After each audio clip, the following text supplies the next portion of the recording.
Dwarka expressway wetland है या नहीं, या द्वारका एक्सप्रेसवे अगर वेटलैंड है तो उसका कौन सा एरिया वेटलैंड के अंदर आता है। और द्वारका एक्सप्रेसवे पे अगर आपने घर लिया है या घर लेने वाले हैं, इन्वेस्टर हैं, एंड यूज़र हैं, रियल एस्टेट कंपनी में काम करते हैं, तो ये क्वेश्चंस ज़रूर आपके सामने आए होंगे। आज मैं आपको इन सभी क्वेश्चंस के आंसर देने वाला हूँ। वीडियो में लास्ट तक बने रहिएगा, क्योंकि ये एक एक पॉइंट आपकी इन्वेस्टमेंट से रिलेटेड है, आपकी गाड़ी कमाई से रिलेटेड है। अधूरा ज्ञान मत लीजिएगा, क्योंकि स्किप करके देखेंगे तो अधूरा ज्ञान मिलेगा। और लास्ट तक देखिएगा, क्योंकि ये आपकी इन्वेस्टमेंट के ऊपर इम्पैक्ट करने वाला है। नमस्कार, मैं हूं Pradeep Mishra, the property Mishra show में आपका स्वागत है। आज मैं आपको बताऊंगा कि द्वारका एक्सप्रेसवे के कौन से एरियाज़ हैं जिनमें पानी भरा रहता है, पानी क्यों इकट्ठा रहता है, उसकी क्या वजह है, क्यों आपके बेसमेंट्स के अंदर सीपेज आते हैं, वेटलैंड का समाधान कैसे हो रहा है, हो सकता है या नहीं हो सकता, और आपकी घर खरीदारी पे इसका क्या सीधा इम्पैक्ट पड़ने वाला है।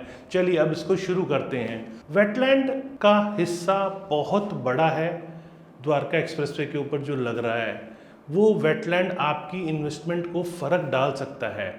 तो सबसे पहले ये समझते हैं कि आखिर क्या फ़र्क डाल रहा है। जैसे अर्बन एरिया में जिस हिसाब से कीमतें बढ़ रही हैं, वहाँ पे वेटलैंड की दिक्कत अब महसूस होने लगी है। पहले प्राइजेस बहुत कम थे, क्योंकि गुड़गांव में मास्टर प्लान 2031 के बाद 2035 आया, और ऐसे मास्टर प्लान आने के बाद बहुत सारा एक डेवलपमेंट हुई।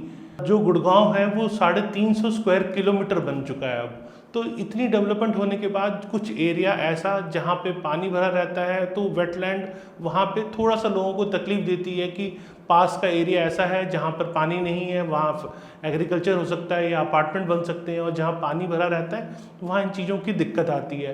तो वहाँ पर ये इशू डेवलप हुआ और बहुत लोगों ने आवाज़ उठाई, क्योंकि बहुत सारे एकड़ है, लैंड है वहाँ पर, उसमें बहुत ज़्यादा पानी भरा रहता है। तो वो 8 गांव के ऐसे लोग, उन्होंने भी आवाज़ उठाई, और वहाँ के आसपास जो रेजिडेंशियल प्रोजेक्ट डेवलप हो रहे हैं उन लोगों ने भी आवाज़ उठाई कि यहाँ पर हमें दिक्कत आ रही है।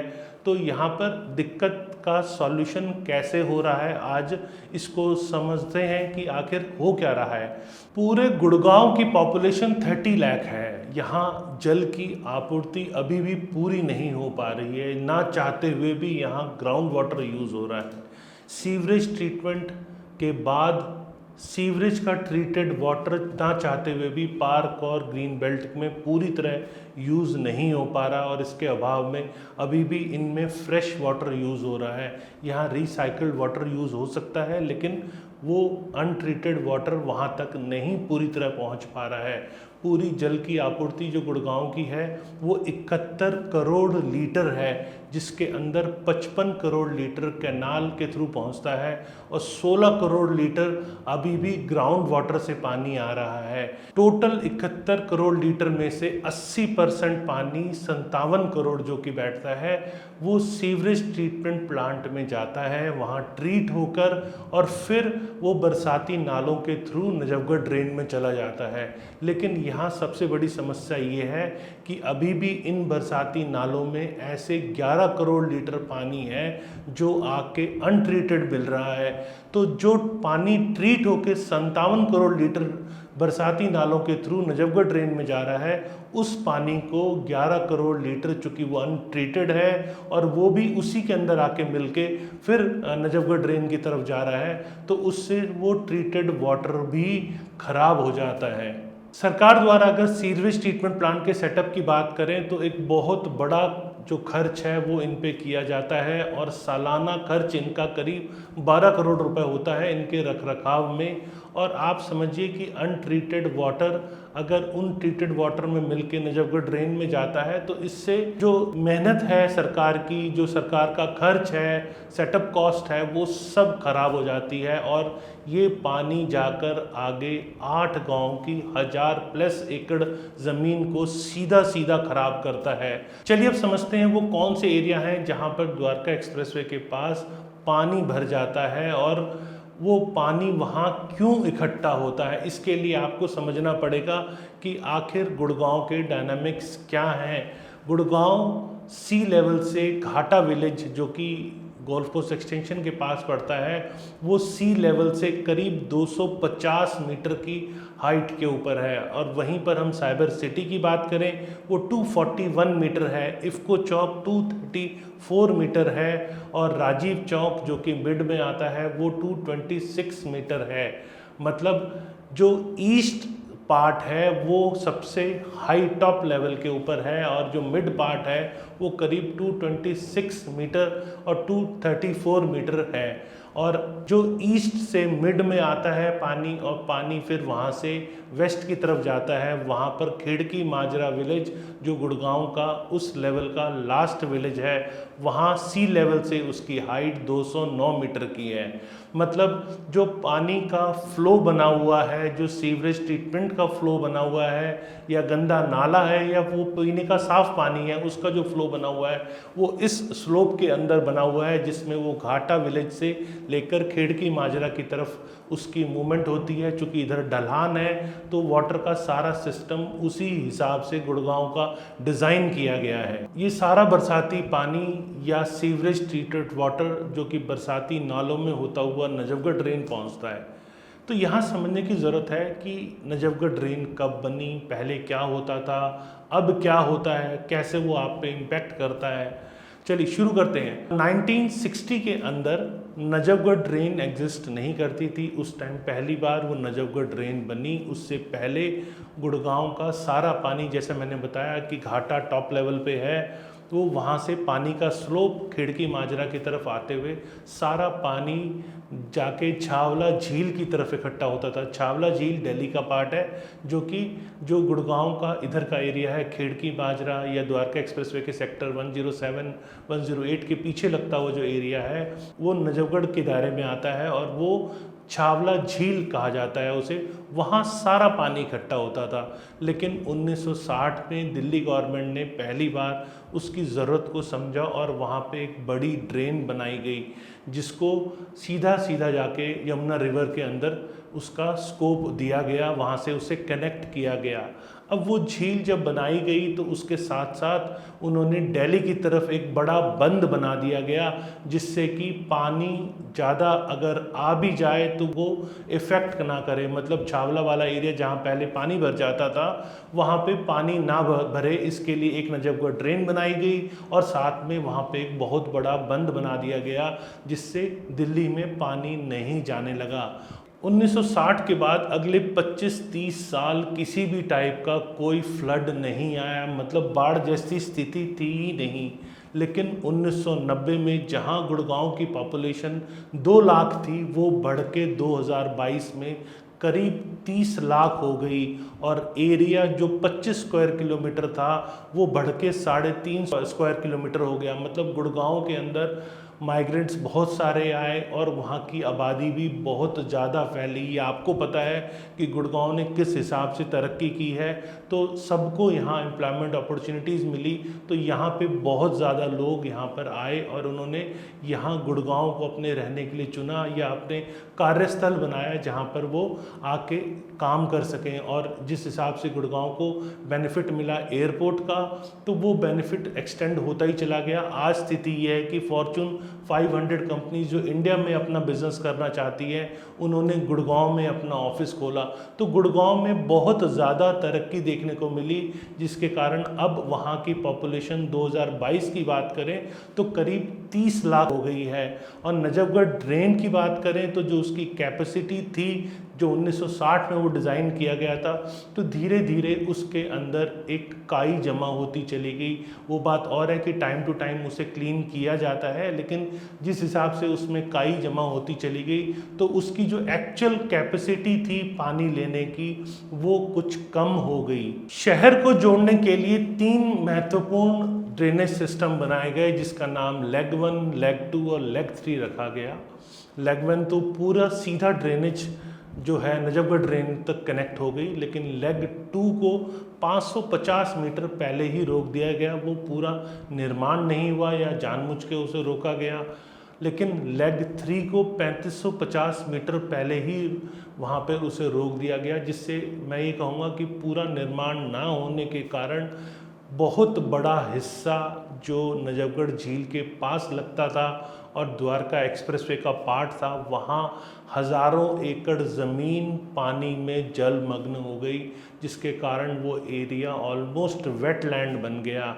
इसके गणित को अगर समझें तो 2005 के अंदर 80 एकड़ में पानी भरा रहता था। 2009 के डाटा की बात करें, गूगल के लोकेशंस की बात करें तो वहाँ पर 47 एकड़ पानी भरा रहता था। वहीं पर सितंबर 2021 के अंदर 2048 एकड़्स के अंदर पानी भरा रहता था। और वहीं नवंबर 2022 की बात करें तो 1667 एकड़ में पानी का भराव होना शुरू हुआ। तो ये एक बहुत बड़ा भराव था, जिसके कारण वो एरिया वेटलैंड में कन्वर्ट हो गया। वहाँ किसी प्रकार की खेती नहीं होने लगी, वो किसी टाइप की बिल्डिंग एक्टिविटी में यूज़ होने लायक नहीं रहा। तो ये बहुत बड़ा एरिया वेटलैंड में कन्वर्ट हो गया। ये एरिया बरसाती टाइम की बात करें, मतलब रेनी सीजन्स में, ये करीब 5 से 6 हज़ार एकड़ एरिया है जो पानी यहाँ जल भराव हो जाता है।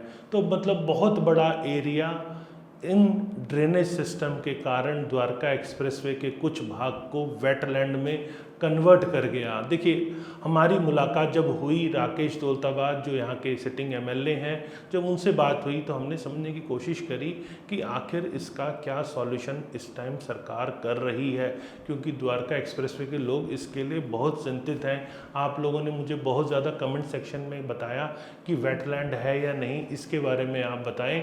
तो मैंने इसके लिए जब मुलाकात की तो मैंने उनसे बात करने पे पाया कि क्या क्या डेवलपमेंट अब हो रही है। तो सबसे पहली डेवलपमेंट, जहाजगढ़ में 2 करोड़ लीटर का एसटीपी बनाया जा रहा है और वो सारे अनऑथराइज्ड सीवरेज कनेक्शंस जो कि बरसाती नालों से सीधा कनेक्ट हैं, उनको प्रॉपर कनेक्शन देकर वहाँ पर और उस सारे पानी को सीवरेज ट्रीटमेंट के लिए भेजा जा रहा है। मतलब वो पानी ट्रीट होके फिर बाहर बरसाती नालों में आएगा। तो उसका भी काम ऑलरेडी बहुत अच्छे लेवल पे किया जा रहा है।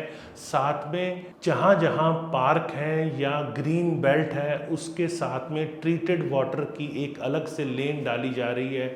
जो वो लेन है उसका फ़ायदा ये है कि जो ट्रीटेड वाटर है वो बहुत ज़्यादा ड्रेन तक पहुँचाने की उसको ज़रूरत नहीं है। इस पाइपलाइन के थ्रू पार्क्स और ग्रीन बेल्ट में यूज़ हो सकता है। उसके ऊपर भी उन्होंने प्रकाश डाला कि हम लोग इस पे भी बहुत ज़्यादा हमने काम किया है।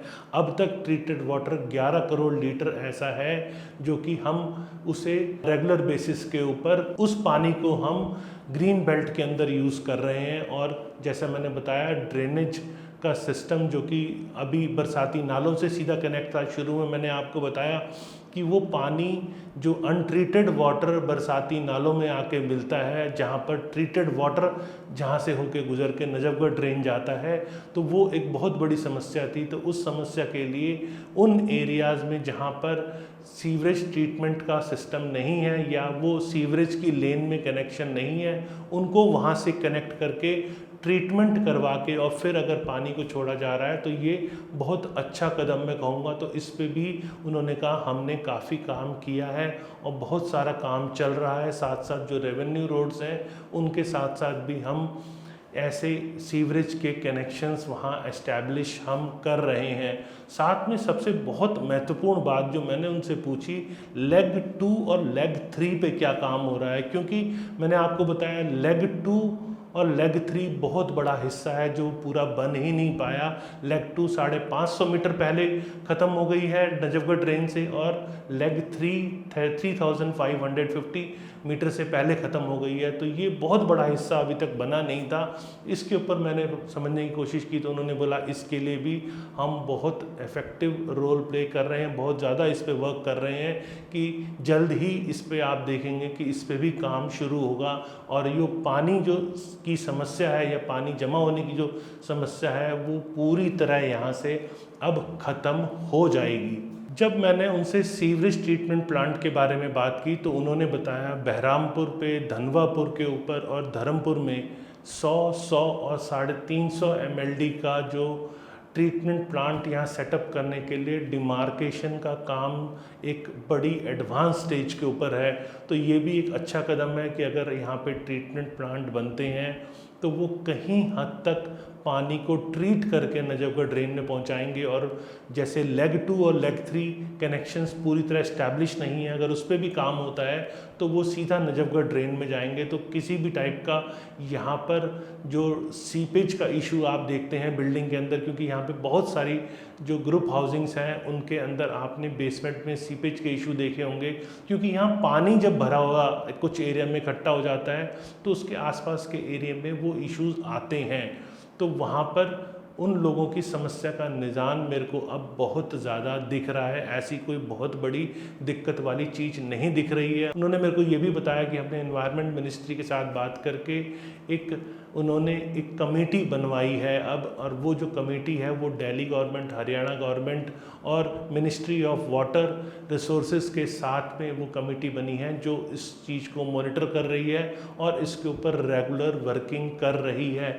उन्होंने मुझे ये भी बताया कि 50 से 60 MLD वाटर जो कि अब तक झज्जर और फर्रुखनगर जाता था, वहाँ CM ने आकर एक उनके एफर्ट्स के बाद एक नई लेन का काम शुरू करवा दिया है। मतलब उसकी कैपेसिटी को बढ़ा के 550 MLD कर दिया है, जो कि आने वाले 2 सालों में करीब उसका काम पूरा हो जाएगा और गुड़गांव कि ये पानी जल भराव की स्थिति जो है वो थोड़ी कम होगी। क्योंकि अगर ट्रीटेड वाटर झज्जर और फर्रुखनगर तक पहुंचता है तो वहाँ पर वो ग्रीन बेल्ट के अंदर और एग्रीकल्चर पर्पस के लिए अच्छे से यूज़ किया जा सकता है, उसमें किसी भी टाइप की कोई दिक्कत नहीं होती है।